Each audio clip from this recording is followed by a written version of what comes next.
Los baños públicos no volvieron a ser lo mismo y los serruchos no volvieron a tener el mismo valor después de lo que fue la primera de las tantas películas que exprimieron el concepto de el juego del miedo. Lo arruinaron todo, gracias a Dios. ¿Cómo es posible que una producción tan original como lo fue la primera de todas, que ya tiene 20 años de vida, se haya consumido a sí misma?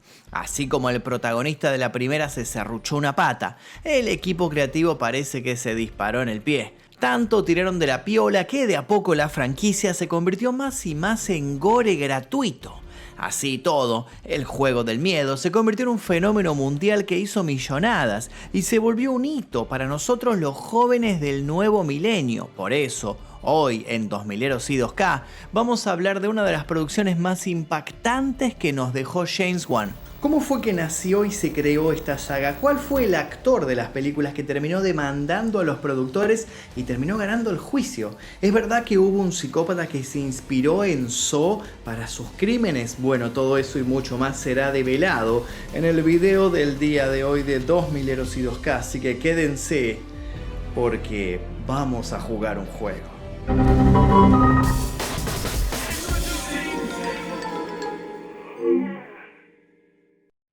De Australia al mundo, James Wan y Leigh Whannell se conocieron mientras estudiaban cine en la universidad y se propusieron pensar alguna idea bien creativa para irrumpir en un mercado tan complejo como lo es el de las películas. ¿Y saben cuál fue una de las mayores inspiraciones para darle forma a Saw, el juego del miedo? Les voy a dar una pista, una película a la cual ya le dedicamos su video. Una que también costó 2 centavos y logró recaudar millones. Exacto. El hombre rata con Nelson de la Rosa. No, mentira, el proyecto Blair Witch. La primera, el primer boceto, nació de la mente retorcida de James Wan. Poner a 2 extraños encadenados en un baño bien mugriento era la idea. ¿Habrá visitado acaso el Glory Hall de Lanús este muchacho? No lo sabemos. Acto seguido, James comenzó a darle vueltas a la idea de Jigsaw, del villano de la historia. Y todo esto fue suficiente para que Leigh Whannell comenzara a pensar en cómo desarrollar el resto del relato. Así, le dieron forma a una historia que se filmó originalmente como un corto. Sí, el primer juego del miedo era más bien el jueguito del miedo. Duraba solo 10 minutos y se puede encontrar fácilmente en internet, por si les da curiosidad verlo. Lo cierto es que este video no tardó en llegar a los ojos de los ejecutivos de un pequeño estudio llamado Lionsgate. Estos empresarios dijeron: ya probamos el chiquito, ahora queremos el grandote. Oh my. Y les encargaron a James y a Leigh que terminaran una película para el año 2004. Ahora, más allá de la apuesta, tampoco es que iban a despilfarrar millones y millones, ojo, Les dieron a los dos 1.2 millones de dólares y los dejaron hacer su magia. Y mirá si la hicieron, porque estos dos jóvenes cineastas lograron que su pequeña producción, que bien pudo haber sido el origen de la moda de los escape rooms, recaudara 102 millones de dólares en todo el mundo. Imagínense la alegría en las oficinas de Lionsgate y lo poco que tardaron en darle luz verde a la secuela de la historia. Por si hace años que están atrapados en el Glory Hall y se perdieron la trama de Saw, el juego del miedo, se los voy a resumir así nomás. Y comienza. La película nos muestra al Dr. Lawrence Gordon y Adam Faulkner, interpretado por el propio Leigh Whannell, que se despiertan encadenados en un baño subterráneo abandonado sin recordar cómo carajo llegaron hasta ahí. Y la respuesta podría ser porque Jigsaw está re loco, pero yo creo que tiene sus razones el buen hombre. Y eso lo vuelve misterioso y le otorga profundidad, algo básico para que un villano nos obsesione y se gane un podio entre los mejores de los mejores. Cómo se define todo es algo que no voy a contarles porque el spoiler nunca es bueno, mata el alma y la envenena, así que como siempre, si no vieron la película, no sé qué carajo están esperando, vayan a verla.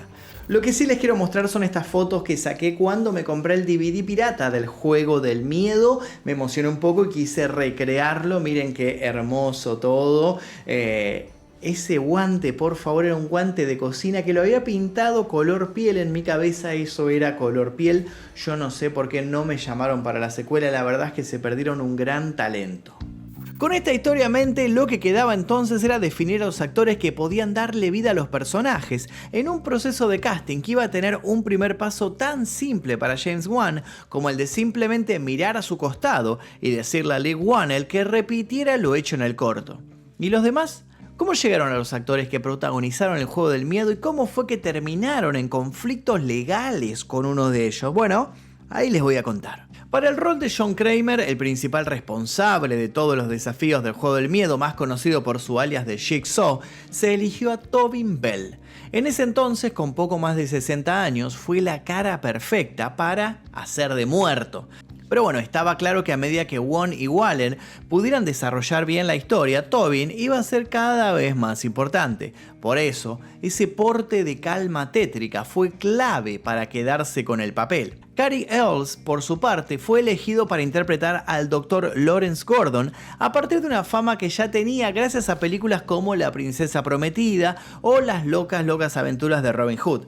Y también tuvo un papel en X-Files como el agente Brad Fulmer en la temporada 9, pero como nadie vio los Expedientes X después que se fue Mulder, nadie se enteró que el tipo actuó ahí. ¿Y los oficiales de la ley, la Utah? Bueno, estaban Ken Lung, mucho antes de aparecer en Lost y después de su paso por Rush Hour, encarnando al detective Singh. Y luego de elegirlo a él, la producción fue a buscar un actor con mucha experiencia para interpretar a un policía. Y así llegaron a Danny Glover, que ya había sido parte de Arma Mortal. A todo esto recordemos que era una producción de bajo presupuesto, por lo cual no podían excederse con los nombres a los cuales iban a convocar porque después no les iban a poder pagar. Pero al final parece que ni siquiera le pudieron pagar a los actores que sí habían convocado. En 2005, tan solo un año después del estreno de la primera película de Saw, del juego del miedo, y con una secuela en camino, Cary Elwes no tuvo más remedio que presentarse ante la justicia y exigir que le pagaran un dinero acorde a lo recaudado por la producción, que a lo hecho en taquilla se le sumó una importante tajada gracias a las ventas de los DVDs. ¿Recuerdan que les conté que me había comprado el DVD pirata del juego del miedo? Bueno, resulta que en esa época yo también era pirata de DVDs, me compraba películas, las copiaba, las vendía y hacía plata con eso. Y el juego del miedo se vendieron muchísimas copias. Estoy seguro que yo, siendo un humilde pirata de DVDs, gané más dinero con la venta de esta película que las que ganó este tipo. Bueno, resulta que Cary Elwes presentó una demanda en 2005 en la que decía que los productores tenían que pagarle cerca de $500.000 para recomponer su salario, ya que supuestamente le habían prometido una parte de las ganancias extras, pero no había papeles firmados y a las palabras se las lleva el viento. Aunque originalmente los abogados de la producción negaron que tuviera validez el reclamo, terminó realizándose un arreglo por fuera de la corte que debe haber sido lo suficientemente interesante como para que Elwes regresara a la saga para una de las olvidables películas que hicieron después en la franquicia. Y es que sí, así como los protagonistas quedaron encadenados, parece que varios de los actores también corrieron la misma suerte en la vida real y muy pocos lograron trascender por fuera de la saga. Ni hablar de Tobin Bell, que para siempre quedó convertido en John Kramer, y también atado ese meme que dice que en la saga ni se molestaron en usar CGI para rejuvenecerlo, que cuando quisieron mostrarlo más joven le pusieron una gorra para atrás y ya está. Elwes, por su parte, tuvo una participación en Stranger Things, pero nada de lo que hizo después tuvo el peso del juego del miedo, saga a la que volvió, como dijimos, en la séptima película lanzada en el año 2010. Leigh Whannell, por su lado, tampoco tuvo mucha suerte en el mundo de la actuación y volvió al plano de los guionistas con otro gran éxito del terror como fue Insidious. Mientras Ken Lung pudo triunfar en otras producciones, como por ejemplo Lost, para Danny Glover el juego del miedo se convirtió prácticamente en lo último de peso que hizo. Basta con ver su currículum en IMDb para notar que hay un centenar de créditos, pero ninguno con la trascendencia de la película, en la que compartió escena con el gran Billy the Puppet. Y ya que estamos, ¿por qué no hablar de la creación de una de las criaturas más creepy del mundo de terror actual? Cuenta la leyenda que la primera versión de la marioneta Billy se creó en la habitación de James Wan, cuando todavía no se había estrenado ni siquiera el corto original. Arcilla y papel maché le dieron forma al primer modelo de producción tan casera como impactante. Como bien sabemos, gracias a la cuarta película de la saga, donde conocimos un poco más sobre la vida pasada de John Kramer, la historia de origen de Jigsaw está asociada a la trágica vida de su familia. Originalmente John había diseñado a Bobby, una marioneta más pequeña y no tan tétrica, como un regalo para Gideon, su futuro hijo. Pero un accidente en donde Cecil abre una puerta de forma violenta y golpea el estómago de Jill, la por entonces esposa de John, le ocasiona un aborto espontáneo. Por esta razón, John Kramer decide crear una nueva versión, mucho más oscura, para canalizar toda su violencia y su sed de venganza. Fue así como nació entonces Billy the Puppet. Pero ¿sabían que estamos frente a una especie de efecto Mandela? Porque sí, porque nosotros conocemos a este personaje como Billy, pero nunca se lo llama Billy a lo largo de todas las películas del juego del miedo. De acuerdo a algunas explicaciones que se vieron en los contenidos extras de los DVDs del The Saw, James Wan comenzó a decirle Billy detrás de escena y el nombre terminó quedando conectado a la tétrica marioneta. Estamos ante un gran ejemplo de era, joda y quedó. Y no fue lo único que trascendió del mundo real a la pantalla grande. Parece que la historia de John Kramer y sus psicóticos planes también tuvieron su origen en el mundo real. ¿Se acuerdan que la idea del juego del miedo nació de la cabeza de James Wan y el concepto de gente atrapada en un baño y la imagen de Jigsaw y que el resto fue obra de Leigh Whannell? Bueno, resulta que el muchacho no está tan desquiciado. Parece que Leigh tomó algunas inspiraciones de la vida real que le sirvieron para darle forma al libreto. Probablemente, como a vos, como a mí, te duele la cabeza por una migraña y lo último que querés es ponerte a trabajar. Resulta que a Leigh Whannell estos dolores lo pusieron creativo, alerta de sadomasoquismo. Según contó, cuando tenía 24 años, empezó a sufrir de migrañas muy dolorosas que le hicieron pensar que tenía un tumor cerebral y por eso se realizó algunos testeos en el hospital. Sabemos que John Kramer tuvo un tumor cerebral alguna vez que lo llevó a cometer todas estas atrocidades. Según Whannell, esto nació a partir de una idea que se le cruzó. Y si en vez de que un doctor venga y te diga te queda un año de vida, haz lo mejor que puedas, su propuesta es más imperativa. Y si te dice te quedan 10 minutos de vida, ¿cómo los vas a aprovechar? ¿Y ustedes qué harían en esta situación? Quiero que me cuenten sus ideas más extrañas y extravagantes aquí debajo. Como sea, no fue esto lo único que surgió de la vida real. Como suele pasar en las películas, algunos personajes son producto de situaciones reales, como el caso de Sepp, a quien vemos en la primera película y es el responsable de perpetrar los secuestros para Jigsaw. En los especiales del DVD del Juego del Miedo 2, nos enteramos que Sepp está inspirado en un hombre al que le encantaba meterse en casas ajenas, hacerles cosquillas a la gente. Sí, suena casi a un caso de esto es una historia real que le sucedió a un amigo, pero parece que fue posta. Aparentemente, según contó James Wan, se enteró de la historia de este fanático de las cosquillas que cuando fue atrapado aseguró que lo estaba haciendo porque alguien más lo estaba obligando a partir de una serie de correos que le hacía llegar. Esta idea fue suficiente, primero para despertar el concepto de Jigsaw como una persona con secuaces que no se ensucia las manos, y segundo, para que el director durmiera, según contó, 3 noches con un martillo bajo la almohada. No vaya a ser cosa que aparezca un desconocido a hacerle cosquillas mientras duerme. Y así como el juego del miedo se inspiró en eventos reales, hubo ciertas personas que se inspiraron en los hechos de la película para llevar sus crímenes al mundo real. No les voy a hablar del caso del Pizza Bomber, que hasta tiene una docuserie y cuenta cómo Brian Wells, un repartidor de pizza, fue asesinado con un collar bomba que le pusieron y con el que lo obligaron a realizar una serie de tareas, incluida la de robar un banco. Este caso se dio justo el mismo año del estreno del corto, en 2003, por lo que no daría los tiempos para que haya habido algún tipo de inspiración ni para los crímenes ni para la película. Pero claro está, suena muy parecido a lo que hacía Sepp. Ahora, si queremos hablar del caso real inspirado en el Juego del Miedo, nos tenemos que trasladar a Londres, una década después del estreno del Juego del Miedo. En 2013, un psicópata llamado Matthew Tinling fue condenado por haber torturado y asesinado al soldado Richard Hamilton de 17 puñaladas. Hasta acá parece un simple loquito más de eso que te podés cruzar en cualquier escuela de disparos unidos. Lo que hace a Matthew Tinling, el imitador definitivo de Jigsaw, es que este asesino le hizo un tajo a lo largo de la columna al pobre Richard, algo que se ve en una de las tantas secuencias del Juego del Miedo 6. ¿Necesitan más pruebas? Según trascendió en el caso, la policía encontró una colección de DVDs de Saw en su casa. Pero tranquilos que ese no fue el único legado que dejó Saw, y de eso quiero hablar ahora, del legado de las cosas buenas y de las cosas no tan buenas. El impacto del Juego del Miedo en el mundo del terror es innegable, así como lo es la firma de James Wan, que pronto se iba a convertir en la cara de los jumpscare con producciones como El Conjuro o Insidious. Lo cierto es que el Juego del Miedo se ha convertido en una de las producciones más rentables de la historia de terror, aún a pesar de que su desarrollo narrativo ha ido decayendo. En 2010, por ejemplo, logró marcar un récord Guinness como la franquicia de terror con mayor recaudación de la década del 2000, con ingresos que superaron los 870 millones de dólares.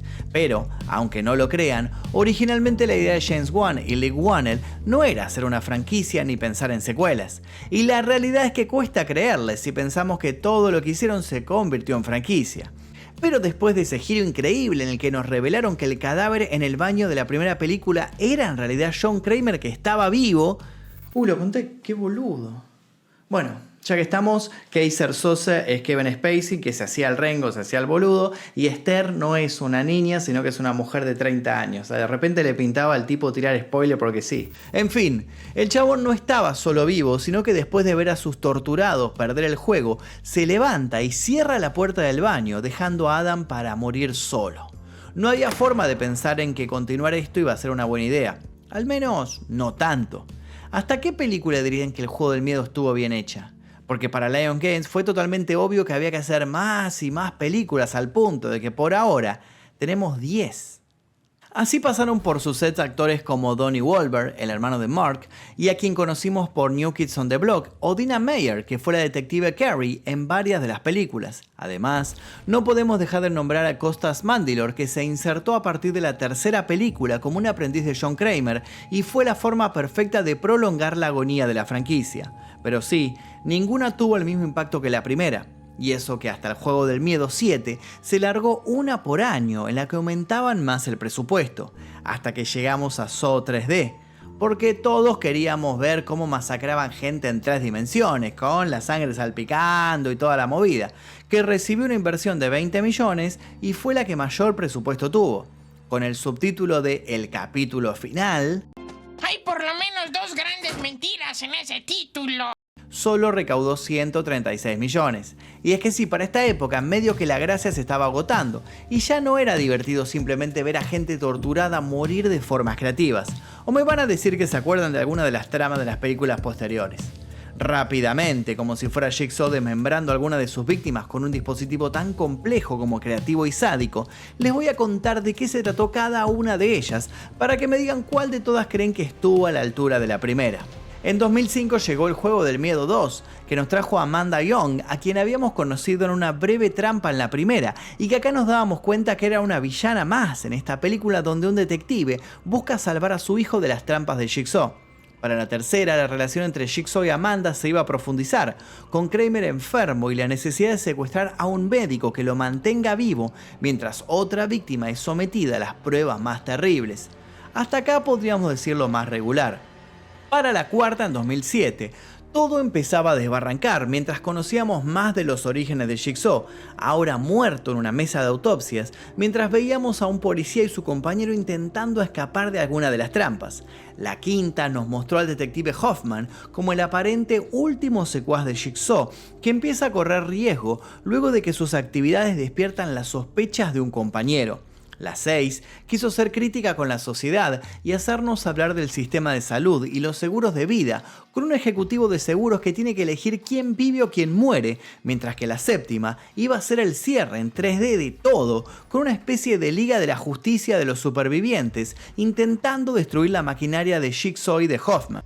Pero en la era de las remakes no todo puede estar terminado y pronto se volvió al mundo de Jigsaw en una película en la que comenzaron a aparecer nuevos cadáveres víctimas de alguien que parecía seguir los pasos de John Kramer. Una película que se estrenó en 2021 y la crítica destruyó peor que si se hubiera puesto la trampa de oso invertida. Tenía bastante pinta de Seven, Pecados Capitales, casi que hasta un plagio podríamos decir. Todo tiene un enfoque más policial en donde los detectives intentan resolver los casos mientras se enfrentan a sus propios fantasmas y Chris Rock hace monólogos larguísimos que nada tienen que ver con la trama. Pero ojo que no todo está perdido, porque en 2023 salió Saw X, que trajo de vuelta a Jigsaw y Amanda en una suerte de precuela metida entre la 1 y la 2 en México, luchando contra unos sanadores falsos. A mí esa en particular me re gustó y le fue bastante bien en críticas, lo que permitió que se pudiera seguir robando con la saga a pesar de que el bueno de Tobin ya tiene como 85 años, pero bueno, como dijo Deadpool, acá te van a exprimir hasta los 90. Y aunque ninguna de las secuelas alcanzó el impacto cultural y el éxito crítico de la primera, cada una contribuyó a expandir el universo y mantener el interés de los fanáticos. No por algo marcaron el récord para una franquicia de terror. Una franquicia que empezó teniendo sus dudas y que hasta tuvo algunas de las salas alarmadas por lo gráfico de la violencia. Videojuegos, cómics y hasta comedias como Scary Movie 4 con la parodia de la primera del Juego del Miedo donde Shaquille O'Neal y Dr. Phil están atrapados en un baño. El legado de Saw es incuestionable. Hasta tuvieron una atracción inspirada en estas películas en el parque de diversiones Six Flags. Quizás utilizaron algunas de las tantas trampas de utilería originales de las películas que, no sé si sabían, pero funcionaban de verdad y sus mecanismos estaban trabados con piezas de seguridad para evitar que se accionaran por accidente. ¿Te imaginas que te ponga una trampa de esta en la cabeza y te digan funciona de verdad? Ojo, pero tranqui que le puse off en el interruptor de matar y destruir el cráneo y aplastarte el cerebro y que se chorree por todos lados. ¿Ustedes se animarían? Yo seré medio Magnus Cobardisto, pero como dicen, soldado que huye sirve para otra pelea. Y mientras ustedes se quedan acá reflexionando en por qué les tiré tantos spoilers en este video, yo voy a seguir realizando mis videos, mis informes y demás, porque si no los realizo va a venir alguien y me va a matar. Pero eso pertenece al lore de este canal, que no será explayado el día de hoy, porque eso lo explicaremos obviamente en la secuela. Así que... ¿You wanna play a game?